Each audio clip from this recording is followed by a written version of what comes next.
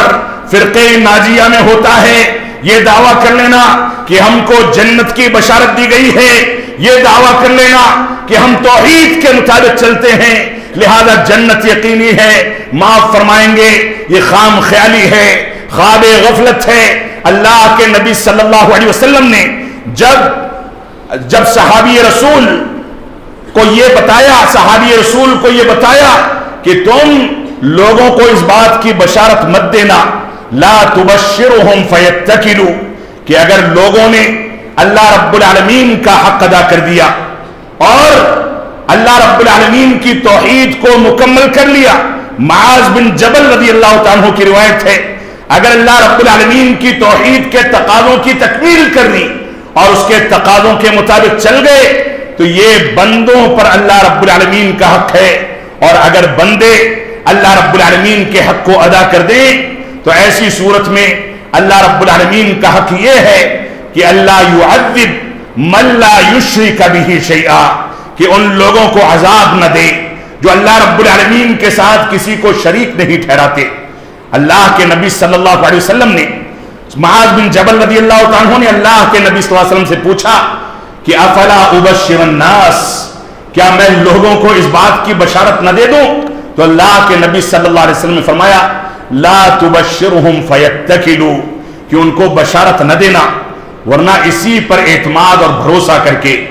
اسی پر توکل کر کے بیٹھ جائیں گے۔ اور معاذ بن جبل رضی اللہ تعالیٰ عنہ نے حدیث کے سلسلے میں علم کو ظاہر کرنے کے جذبے اور احساس کے نتیجے میں اور کتمان علم سے اپنے آپ کو متہم ہونے سے بچانے کے لیے آخری عمر میں یہ روایت ذکر کر دی، اور آج میں اس بات کو دعوے کے ساتھ کہہ سکتا ہوں کہ ہم میں کا ایک بڑا طبقہ ایسا ہے جو اس چیز پر توکل اور اعتماد کر کے اپنے آپ کو جنت کا ٹھیکیدار سمجھتا ہے۔